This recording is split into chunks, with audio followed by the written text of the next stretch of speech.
Welcome to the Courageous Entrepreneur Show. This is the show that shares information and inspiration to help you break free from self-doubt, limiting beliefs and disempowering patterns, and break through to create the thriving, successful business you dream of and deserve. I'm your host, Winnie Anderson. The show features interviews with entrepreneurs who've overcome amazing challenges to create success on their terms and experts who share insight and practical information that can help you get past your blocks and move forward with courage, confidence, and clarity. The show is available in both video and audio formats on a variety of platforms, including iTunes or Apple Podcasts, iHeartRadio, in the Google Play Store, on YouTube, and of course on my website at winnieanderson.com. If you like what you hear, I hope you'll share the show with others, and I hope you'll decide to join my courageous community. You can do that by becoming a fan of the show on my website at winnieanderson.com/fans. When you do, you'll get episodes delivered right to your inbox, along with information, tips, and resources to help you consistently move forward and reach your goals. You know, we all talk about wanting to get new clients and wanting to get more clients, but what if we didn't have to? What if you actually had clients who stayed with you longer, who felt so cherished by you that they were more likely to recommend you to others? There's a study that says a 5% increase in client retention can lead to an increase in profits of between 25 and 95%. Wow. Now, of course, you've got to deliver a great service. You've got to produce a transformation that gets clients excited, but it also speaks to the relationship that you have with clients and how you can help them see and feel just how much you genuinely care for them. That's what this episode is all about. Deb Brown is a speaker, author, and consultant who specializes in working with entrepreneurs to develop relationships with their clients and create lifelong, profitable relationships with them. Listen in as Deb explains the profit in retaining more clients and serving them for a longer time period, how building relationships help you stand out, her simple 3-part framework that helps you create a custom loyalty strategy that really pays off, an old school strategy that still works and probably always will, how to leverage your time and create a strategy that works for you, simple, practical, and proven strategies that have a great payoff, how to repurpose items and add value to your relationship with clients. As always, listen all the way to the end where I'll share your reflection exercise and action step for this episode. All right, Deb, thanks so much for being with me today. I'm so excited to have you here. Well, thank you for having me. It's such a pleasure to be with you. You are welcome. Let's dive right in. So this is such a fabulous topic to talk about. I love talking about client retention because so many people are, I got to get more clients. And I'm like, well, don't you have some? What about those people, right? So let's talk about why you think this issue of maintaining client loyalty is so important and why we really need to focus more on it. Absolutely. Well, the first statistic that struck me that really got me in this direction is when I heard that 68% of clients who leave do it because they believe the business doesn't care about them. 68%. And I'm thinking, so if you just changed that and they knew that they cared about you, then you'd keep 68% more customers. That seems kind of huge to the bottom line. And then as I've studied and learned over the years, statistics tell us that clients spend more money the longer they're with you. So not only are you making more money over the long haul through repeated purchases or ongoing subscription, but then they tend to invest at a higher level at months 31 through 36. So if you keep them to that 3-year mark, all of a sudden the amount they're willing to invest with you skyrockets. And if they love and are delighted by you and sticking around that long, they're probably telling their friends and colleagues. So now you're not only increasing retention and increasing the amount of money they're spending with you, but you're getting referrals, which I think every business owner knows is a much easier sale than, finding somebody off of a Facebook ad on the internet or, whatever prospecting tools you have. Everybody loves the referral because you make so much more money on a referral than you do anywhere else. Absolutely. And I think that's really what this comes down to as well. It's profitability. Because I know for me, I think for any solo professional who does any kind of consulting or coaching, or even a creative, right, who provides some kind of solution, you're really learning about that client. And I don't care how much you do in the intake process, in the screening process, whatever you call it, that you're still learning about that person, and you're developing that working relationship in that first engagement, right? So the longer you're with somebody, your profitability really does skyrocket. Yeah. And speaking of profitability, your marketing costs are going down, right? So if your marketing is going down and what they're investing is going up, it's just kind of a no-brainer. You're doing the happy dance here. Come on, right? And if you're doing it right, you are attracting people and working with them at this longer time who you like. Yes. So it just feels better that you're spending much more time with people who make you happy, and it's this big love fest that is also profitable for you. So yeah, it's much more fulfilling than having just these one-off things who people are in the door and out the door, and you barely got to know them or see that you got results. And so it's much more fulfilling and rewarding as a professional to have those longer term, deeper relationships too. Yeah. I had I'll call her a student. She took a couple of workshops with me. So I had a student who asked me once, isn't it good enough to just be good enough anymore? And I said, no. To be honest, to be frank, no, it's not. So let's talk about that a little bit. You can't, that's like saying, can I just be average? And before we got started, right, we were both grousing about banks, right? The only reason, and I went on and on about this horrible experience with my bank, the only reason I stay with them is because they're the only bank in town. Yeah. And I'm frankly too lazy, because I live in the Niagara Falls region, I'm too lazy to get in my car, especially in the winter, and drive somewhere to come on. So that's the only reason I'm with them. So I don't know that I want people with me because I'm the only game in town. So can you talk a little bit about that? Why good enough? I don't think it's ever been good enough, but especially now. Well, and I love this concept of being the only game in town. And so anybody who's listening in on this because we have this World Wide Web, everything's virtual these days, you are probably not the only game in town.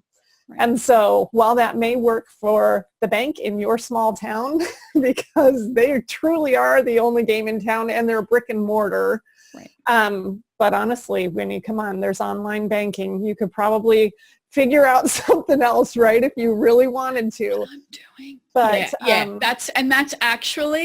that's the strategy. So like, I got to have my money somewhere to be able to move it to online. But as you see these virtual banks who are recognizing, well, these people stink, so I need to open up a couple at least brick and mortar places. So get ready, bank.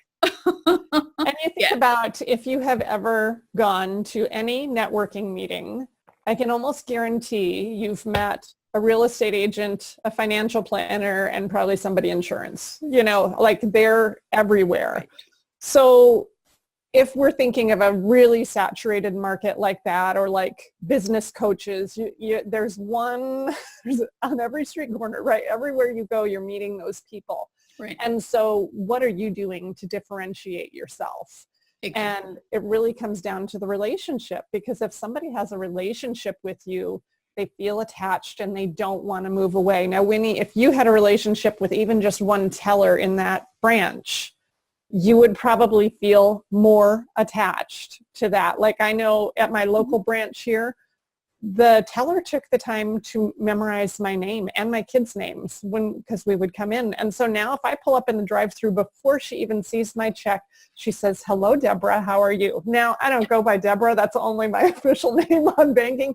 But I know she knows who I am. And so, and building a relationship sets you apart. And if people then are going to choose among all the real estate agents or all the coaches, but they have a relationship with you, then you're first on their list. Yeah. And I think that the point to be hammered home there is you're not the only game in town.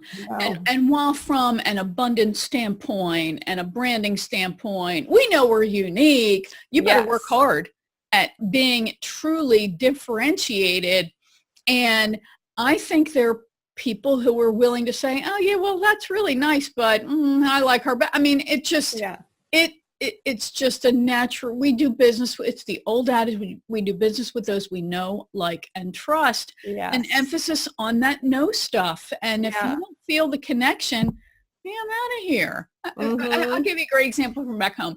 So back years ago, before we moved up here back in Jersey, we had this, when money flowed freely, where we used to live, we had this favorite restaurant. We went every weekend, every weekend, every Saturday for lunch. That's where we were. You could just bank on it. And the food was so off the chart fabulous. Sometimes my husband, who would have to drive by, would stop there on a Friday night and get takeout. We'd still go on Saturday. And then sometimes we'd come back for takeout on Saturday night. So imagine when we would go in, you would think people would be like, right? What's the profit margin in a restaurant? Razor thin, right? Yes. Every Saturday we would show up and it was like they had amnesia. No one ever said, hey, how are you? Wow. Oh, you're late. I was wondering if you'd come in. Nothing. Oh, we would even look at each other like, I mean, something. Yeah. So it really does. You might not think it matters. It does. People pick up on that kind of stuff. Absolutely. So you put together a really simple system, amazingly simple. Yes. To guide people and that helps people get guided through the process of creating these loyal clients. So can you really share that with us? Yeah, absolutely. And I use the system a little bit loosely, the word system. I think sometimes we get so set into these blueprints and you have to do it just this way. And this is like more of a framework. I like, but it does. It helps you see the way to go. So it spells out the word wow. We want to wow all our relationships. And the first W is the welcome. Those first impressions matter immensely. And whether it's a first impression with a prospect or with someone who has potential to give you referrals, the first impression is super, super important. Then the O is for ongoing outreach. And you do that a little bit differently depending on what relationship it is. If it's a prospect, ongoing outreach, we call follow-up, right? Until we make the sale. For a client, ongoing outreach looks more like, how are you just doing those little nurturing touches? Are you having a client appreciation event? Do you reward them once a year with some sort of a gift or a thank you? Just those little touches. And then all of it is leading to the last W, which is what's next? What is next for each of these relationships? If it's a prospect, what's next is the sale, or for some of them saying, you know what, not right for me, and that's fine, but you want to get them to that decision making. And for a client, you want to be leading them to what's next, which may be the next program, the next project you have. Most of the time, it's not a one-off, and if it is a one-off, figure out something that you can lead them to. What can be the what's next for them? Yeah. That's brilliant. And I do like that word framework better because as I listen to you describe that, and of course it's in your fantastic book, which is in my bedroom and I don't have it to do a headshot with right now. I'm sorry. That's right. You do it. There you go. Outstanding. Good job. I can hear how that framework works in, yes, it's being nice. That's part of what I think of. But whether you have a course whether you have a formal coaching program, right? And if you're selling a physical product, it's there's the whole thing of the stick that comes with it, right? That helps guide the person through, because people are, everybody's confused, frustrated, and overwhelmed. I always tell people, if you don't know anything else about your clients, you know that, right? and anything that can help them be less confused about what they're going to experience with you is going to help them. So it's not always giving some flashy gift, and we'll talk about that in a little bit. Sometimes it's just caring enough to guide people through your process, because, and I actually had a client talking about this morning. He said, I overestimated or underestimated the amount of tech support that people would need. The smartest person, right, when they're stressed, they're in a hurry, my brain isn't working. You've got to really literally guide them, pictures, arrows, etc. So I don't think we can ever underestimate how important that piece is. Yes, and I think that piece can be part of onboarding for a client.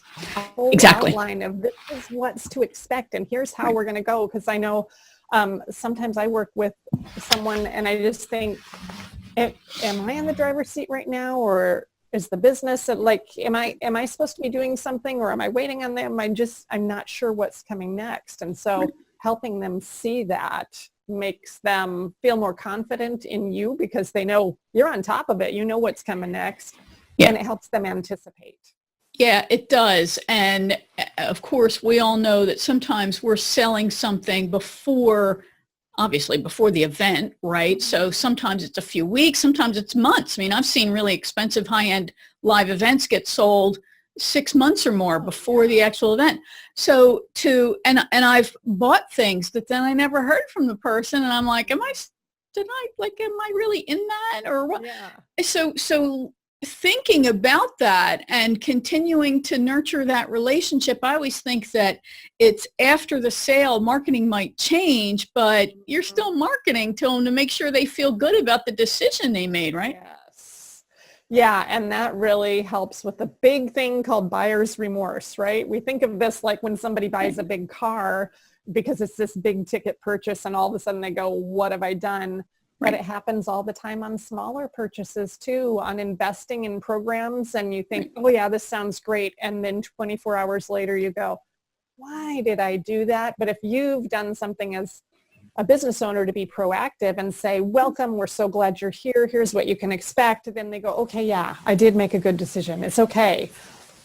Right. Yeah. And you know what? I love that, because you want to re-emphasize who this is right for. And if somebody really does have buyer's remorse, let them go, says I. I remember there was a person who I followed who one of his testimonials on his website was actually from a person who asked for a refund. I thought this was brilliant. Because the guy said that after he made this purchase, he realized in like 24, 36 hours later that this wasn't the right time for him to do this, that he needed to do X before Y. And he said, I asked for a refund. I got it instantly. There was and he went through this little blub about how kind the person was and how there really were no questions asked. I just got it. And I know that when I'm really ready, I'm going to come back I thought that was a great strategy. It's huge. To use that. And what a great testimonial about your kindness. Yes. Yeah, I love that, because all those people who are looking at it and are afraid to push the button because they're like, what if I change my mind? Now they know, oh, it's going to be okay. Yeah. That he might, because we all have heard stories of people who have said, oh, you get a refund right away. And then you hear about how, well, it's only on Tuesday when the moon is full, and if you return things, stop it. Right. So I thought that was a really great strategies. So I know that we've all got lots of people in so many different circles that we're in. We've got these, and you had alluded to that, right? We've got prospects we're in conversations with. Mm-hmm. We've got people who we've somehow lost touch with, whether they're former clients or whatever, past clients, social media clients. How do we use this WOW framework with all of these different segments? And because I know that somebody's probably thinking, hey, I post on social media, that's enough. I share, stuff, but that's not enough, I think is what you're saying. Right. Yeah. So there is a place, obviously, for those online things. You've got to have a presence. You need to put things on social media, but that's more kind of a hit and miss. You're not sure who's actually going to see it. Right. And we've got open rates that we can see on our email list. And I think good right now is 10 to 15%, it just keeps going down because the online world is so noisy. Like there's just stuff coming at you all the time. Right. But guess what? A postcard has 100% open rate. Like, wouldn't that be great? And the thing of it is, you can't, if you have, 10,000 followers on Twitter, you're not going to send out 10,000 postcards or greeting cards or, whatever. You really have to narrow it down. But when you narrow it down and target who you're mailing to, they're noticing you in a much bigger way if you do something offline to complement what you're already doing online.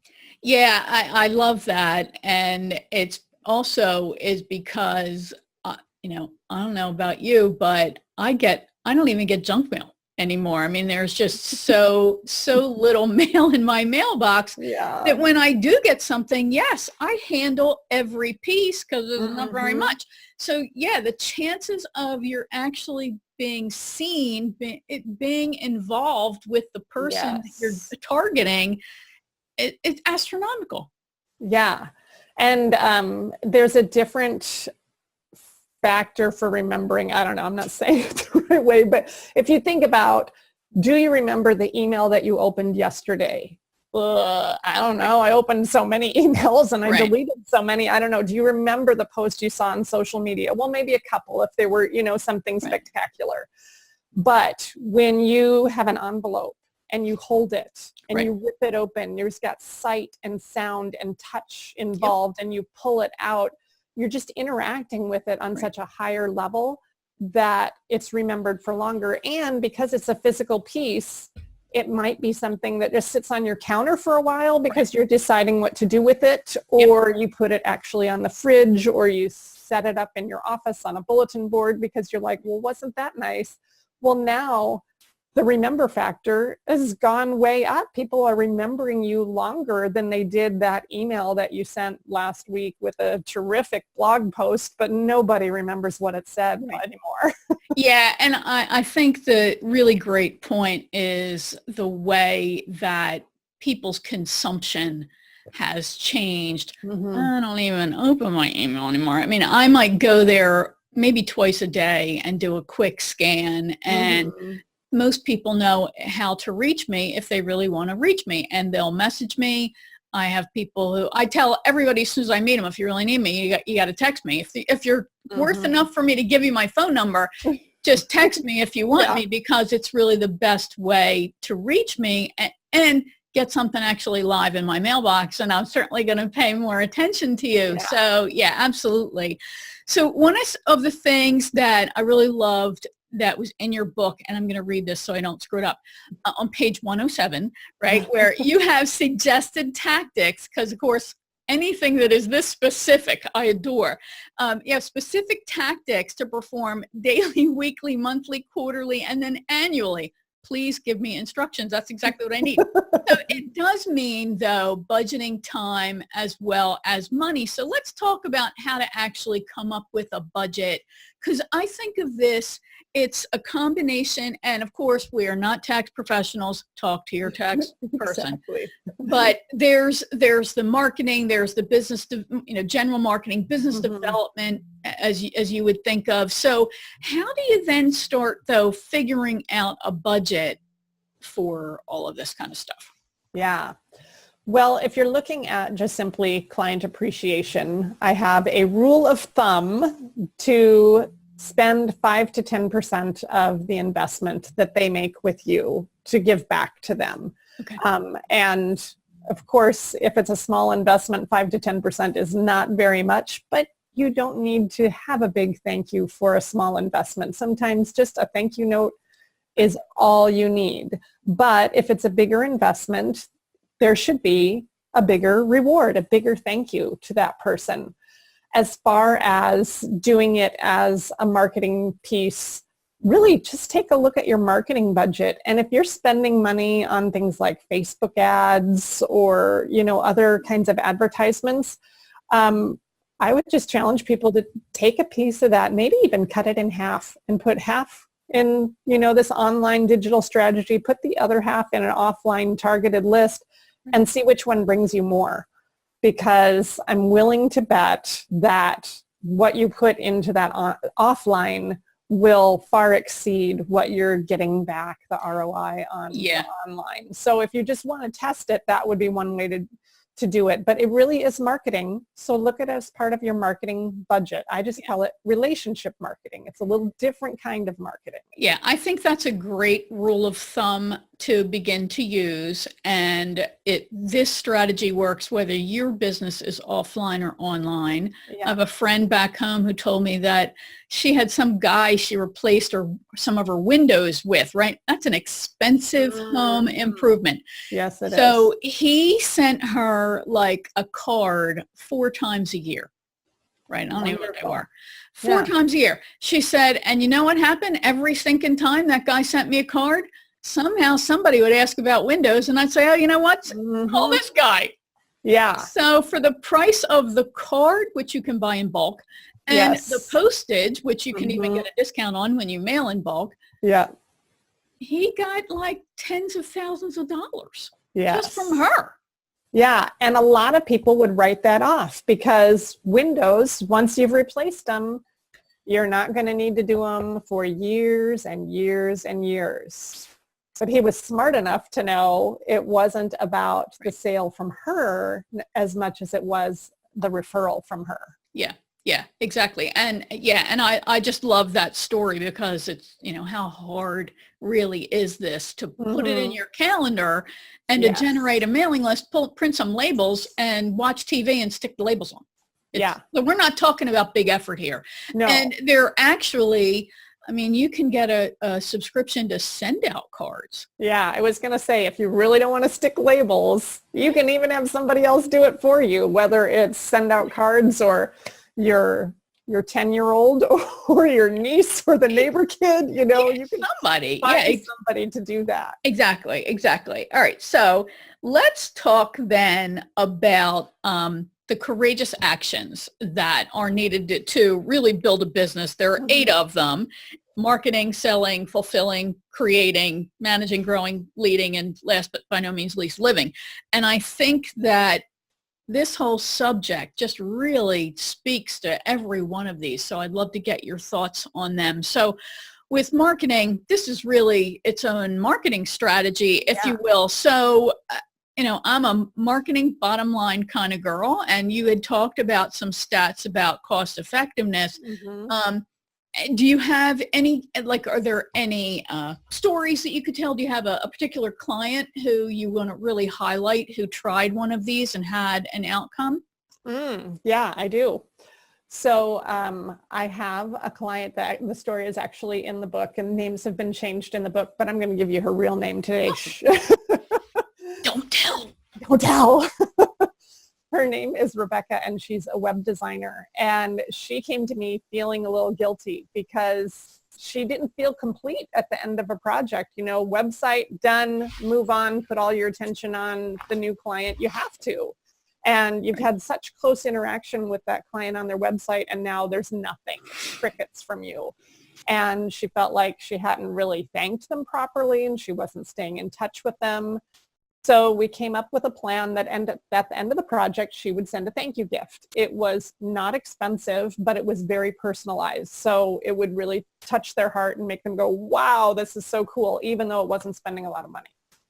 And still she's got this guilt factor going on and saying, but there's all these clients that I didn't do it for. So is there a way to do it, but now they're not paying me anymore? I don't have like this big gifting budget. So we decided to do a little bit each month. She sent them out the first month, and she got some of those people to call her back and say, wow, thanks for the gift, and I need some new tech support, something on a website, whether it was a landing page or back-end support or something. There's always something, right? With online things. And so she was like, wow, wasn't that nice? Next month, sent out to a handful more. Guess what happened? Again, new business. Right. And she said over and over again, she was getting more in new business than the cost it was to send the gifts out. And she was paying me to do it. So it wasn't just the gifts and the postage, but it was paying someone to do that for her. And she was still making far more in new business than what she was investing in thanking her clients. So it really works. Yeah, that is a fantastic story and a great illustration of do the math, right? That's just a great illustration of return on investment. So, okay, selling, right? And I think this is also a good example that you just gave because she didn't have to sell. She just had to be herself. And I think so many people you're just nice anyway. This is just allowing you to channel that focused kindness. So, our focus, of course, is on helping clients to say yes. And your book shares a great story of a woman named Lee, in the book anyway. And her frustration is she was trying to get a prospect to even pay attention to her. Right. So what do you think it is about this WOW framework that makes it easier to help people decide to buy? Yeah. Well, Winnie, I think you brought it up earlier. Know, like, and trust. We all know that is how you make a sale. They have to know you, then they have to like you, and then they have to trust you. The kinds of things that we're doing for relationship marketing are friendly things that help people get to know you. They help people learn a little bit about you and like you as a person, just who you are. And then when they see you doing those things consistently, that builds a huge amount of trust. If you can be consistent in doing something that is not necessarily bringing you a paycheck, but it's just reaching out over and over, and that was the case with Lee, aka Liz. She's a financial planner who had somebody on her prospect list that she called 13 times over the course of a year. Nothing, never got a call back.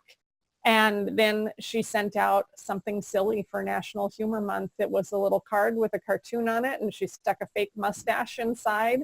And it wasn't even him, it was his wife that called him back. And we all know that women are the ones who drive the sales. So the wife calls back and says, I know you've been trying to get in touch with my husband. When can we set up a time to talk? And it was a huge ROI for her, but it had nothing to do with financial planning. It was not, here I'm selling you the latest thing. It was just, let me be friendly. Let me be kind. Let me, get to know me, get to like me, get to trust me. And then that leads to the sale.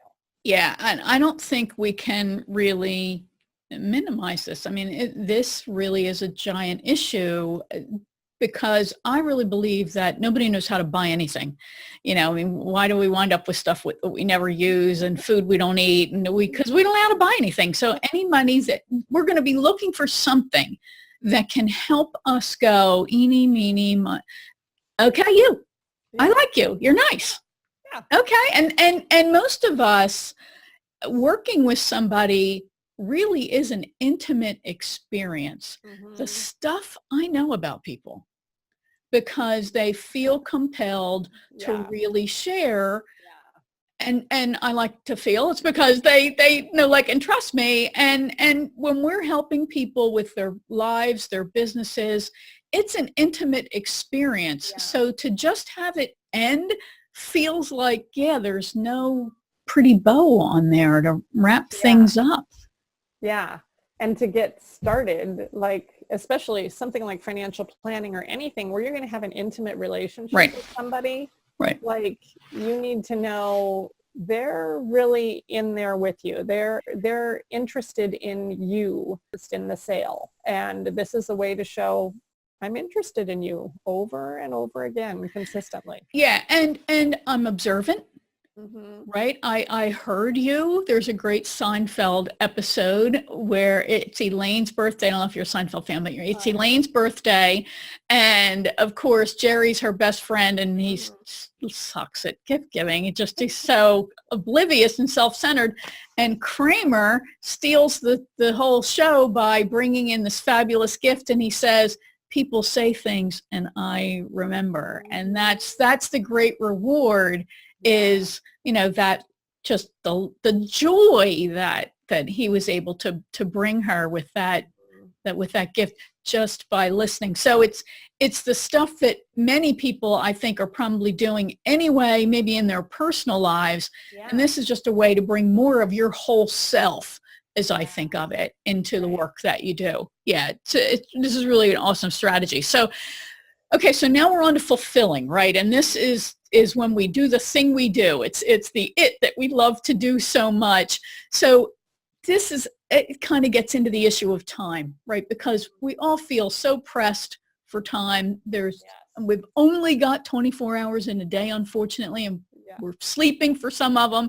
So we love to do that thing that we do, but other stuff kind of gets in our way. So if we want help with the client management thing, right, and the relationship building thing, what do you think is a good benchmark to use for deciding, all right, I got to get help? Yeah. Do you think there is one, or is it really a lot easier, like you were saying, get some high school kid to help you? Yeah. So, well, I think there are a few things. Okay. One, if you're feeling stretched for time, I know we all are, but you're really you look at your calendar and you're like, I don't know where I would fit this in. I want to do it, but I'm just booked back to back every day, all day. Then if you don't have enough time, that's a good time to look at it. And then the other thing that people always say when they come to me is feeling guilty. So if you've got this thing in the back of your head that just keeps going, I would have, I should have, I could have, I wish, then if you're feeling guilty about it, you're missing some things, and it's not the way you want to be. It's not the way you want to show up in your business. And so if you're having those guilty feelings that you're letting the ball drop in this area, that's probably a good clue that just get somebody to help you. Yeah, I agree. I think and it also may speak to pricing. Perhaps your prices need to be adjusted so you can afford to get help. Yeah. Right? There's no go ahead and do it. I mean, that's really, you're a business owner. You're not necessarily the secretary. Yes. Not to demean secretaries in any way, shape, or form. Yeah. We need them. Right, absolutely, because they love doing the things they do and they're so good at it. Well, you're not. Otherwise you'd be one. So yeah, that's where we have to remember. I often have to remind myself, hire an expert. Yeah. Right. Hire the expert, because they're going to get a charge out of doing it, and you're not. Mm-hmm. You're going to get a charge out of just having it done. So yeah, that's great advice. Okay, so now the whole creating thing, of course we're great again at creating the stuff that we do, but I can just imagine the thought that people go through, the panic of, well, what in the heck am I going to send out? It's bad enough I got to dream up gifts to give other people in my personal life. What am I going to send to those people? I mean, we all get, cards, right? Blank thank you card is an easy one, but how can you, come up with some ideas? I like the benchmark of the amount. That's a nice guide, the 5%. Yeah. Any ideas on how we can become more observant maybe, or come up with some ideas, creative ideas to give people?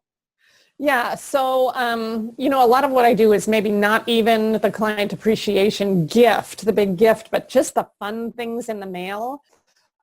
So I'm a big fan of repurposing things. And if you've already done something, just use it again. If you've written the blog post, repurpose it into a written newsletter, a printed newsletter that you can send in the mail. Because even if they're on your email list or they've seen you on social media, chances are not good that they actually read the blog post. And if they did, you could use it a year later and that it will be fresh to them. They will completely have forgotten. So just look in your archives of what you've already done. And sometimes you've done other things like free reports, a top 10 list, a special whatever, and those things can be printed and used to send in the mail as well. The other thing is when you're looking at creating, we talked about know, like, and trust factor. Think about you.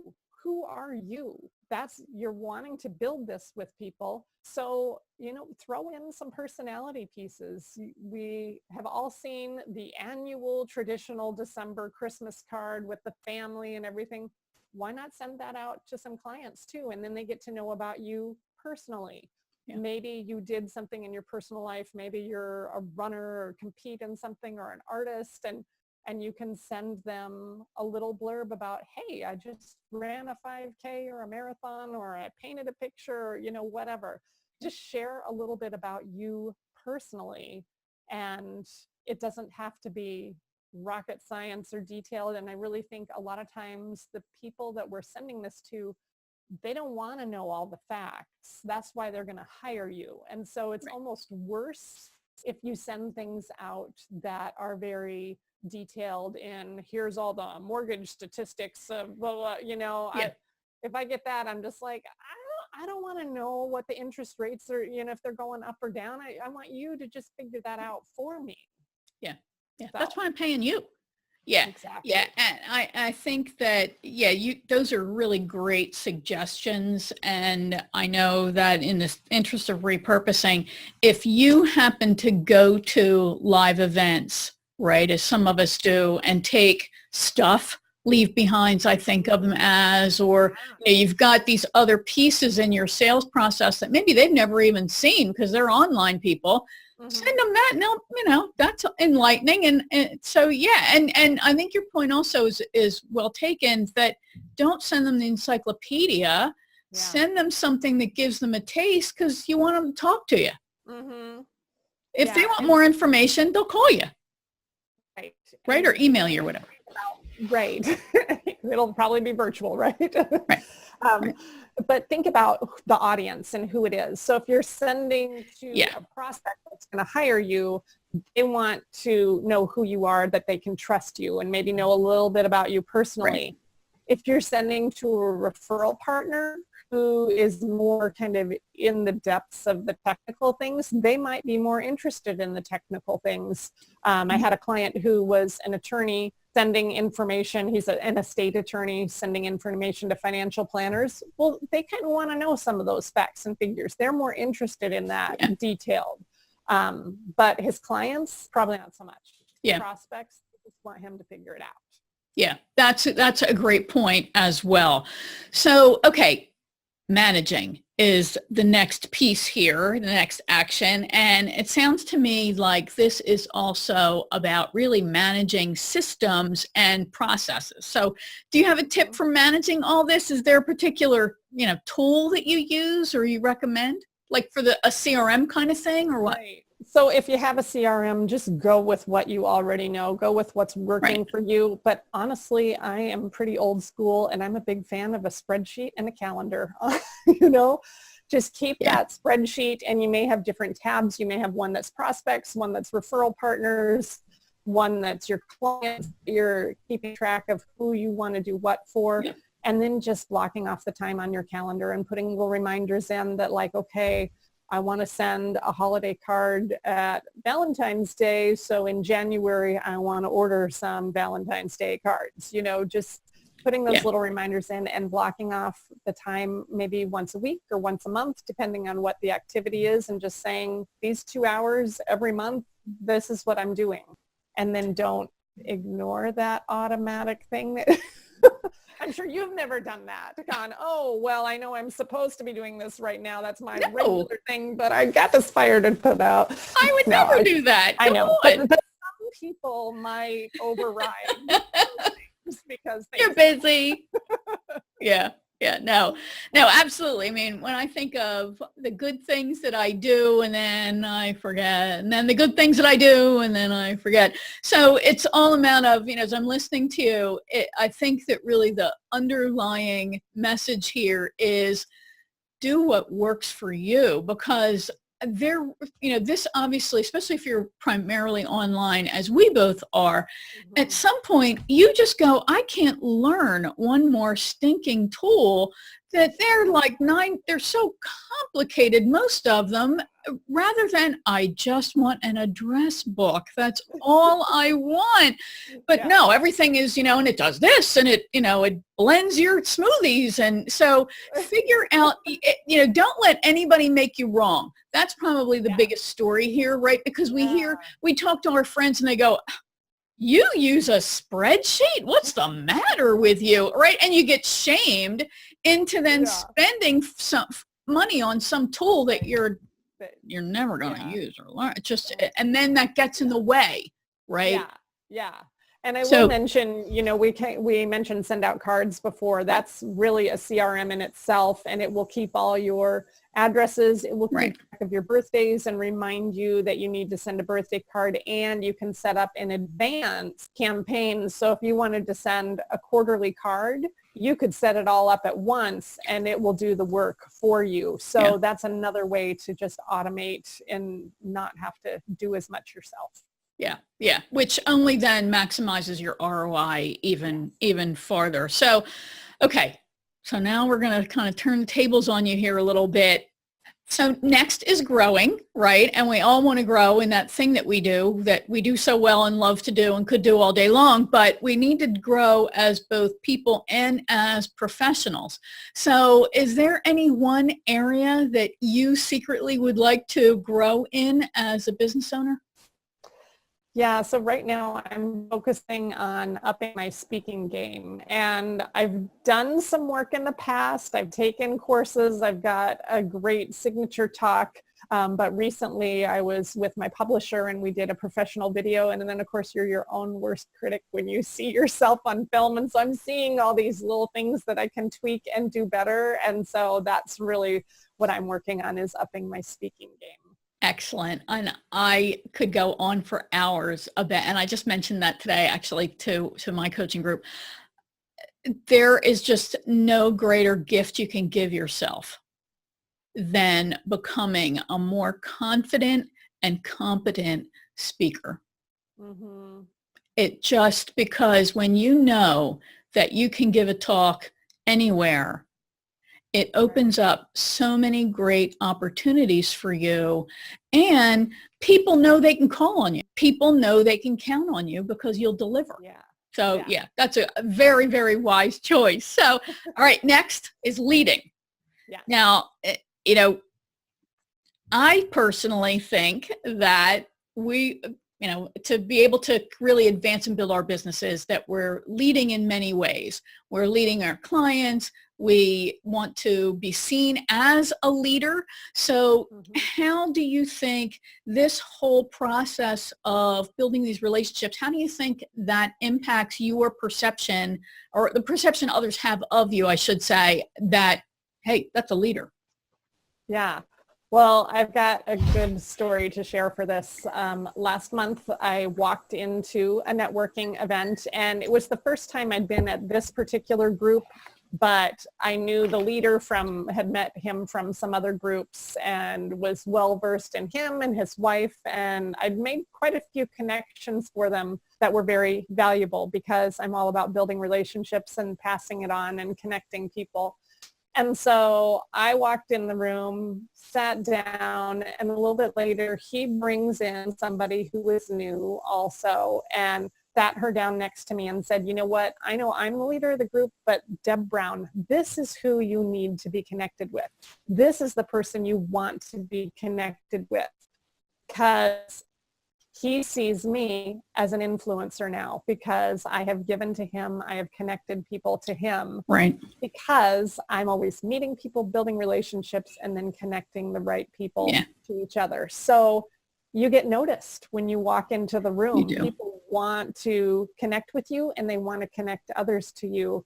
because you become an influencer. You do. You really do. You know, this listening to you, that's such a great, great example. And oh my God, you must have felt fabulous hearing that from somebody who you respect. You know, I just listening to that though reminded me of way back when I was in corporate life. I spent probably a third of my professional career in human resources. And I was a training manager and training director and HR director. And we used to do, oh God, I taught so many classes. We taught, because we were very big, I worked for a casino hotel. We were very big on promoting from within. Mm-hmm. So we would have courses. I would teach people how to interview, how to write your resume, how to fill out that internal application. And of course, there's always that whiny, you know, well, that person got that job because, you know, whatever. And I said, now, the only reason you're saying that is because it wasn't you. Right? Because if it was you, you'd be like, hey, I got that job because I made a good impression, because I kept in touch with that person, because I helped them out, because it's not you, so you're whining. So it really does. It applies to so much. And who would anybody want to give a job to or business to but somebody who's nice to them? Yeah. I don't know about you, but I don't pass many referrals on to people who are mean. That's for sure. Right? So again, this, like, why wouldn't you do it unless you're mean? And if you're mean, what are you doing listening to this show? So I think you need to listen to something else, right? Yeah. Well, you know, address the mean thing with people who are mean, or even people like a business who's screwed up. People not only don't want to do business with you for those reasons, but they want to protect the whole world.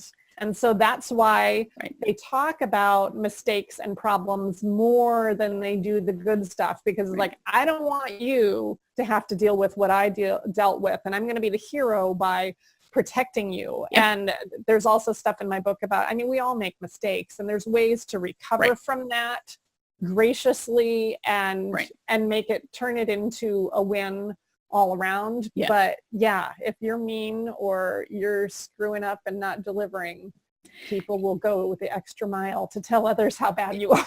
Yeah, and it's so much easier now than it used to be. Oh, yeah. And yeah, I think there are plenty of surveys and things out there that show that if something does happen, because crap happens a lot, especially when your business relies on technology or things like that. You send something somebody didn't get, whatever. Mm-hmm. And if you make an effort to be nice and make it right, that's often all people want. You know, what you tend to, when you hear stories online or in the paper or whatever, I wanted somebody to apologize. Mm-hmm. Even in a court, you'll hear, you know, people like the victim's family or something, they'll say, I wanted to hear they were sorry, that they had some level of remorse. So going that extra mile to say, yeah, I know I screwed up and I'm really sorry, and here's what I'm going to do to fix it. It really does make a difference to people. Absolutely. Yeah. Absolutely. So last but by no means least is living, right? That's what we're in this business for anyway. Otherwise we'd go get a job. So what is one of your best practices for making sure that you're actually building a life and not just building a business? Yeah, so this is a best practice I started years ago, and at the end of the day, I shut my computer. At the end of the week, I shut my computer, and I don't get back on evenings and weekends. I just don't. And, you know, we all have cell phones, and all the email is coming there anyways. And so I see it if there's something urgent that comes up. You know, I'm not completely clueless and unavailable. But really, the business stuff, I try to save it for Monday morning. And if you email me on Friday night, I'll get back to you Monday morning, just like any other business. Just drawing those lines so that I can be more present with my family. Yeah, and amen for you, girlfriend, on that one. And I think that we all have to recognize we're not medical doctors. Right. Right.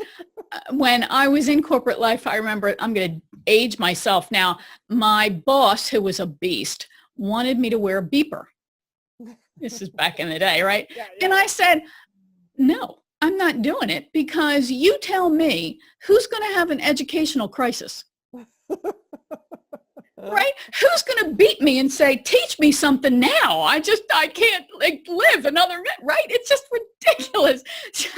So we really have to recognize that we're not quite as important as we might think we are. And I think that that's a great illustration of the boundary issue as well. You know, if we teach people how to treat us, right? So if they know that you're not online, well, then you're not online. Don't answer people's messages. It just because they sent them doesn't mean you have to respond. So good for you. Yeah, exactly. Yeah. Deb, this has been fabulous. I could go on for hours. People will be happy to know we will not go on for hours. So tell people in a nutshell what it is actually that you do, other than, of course, write this great book. What is it that you do and how they can learn more about you and about working with you?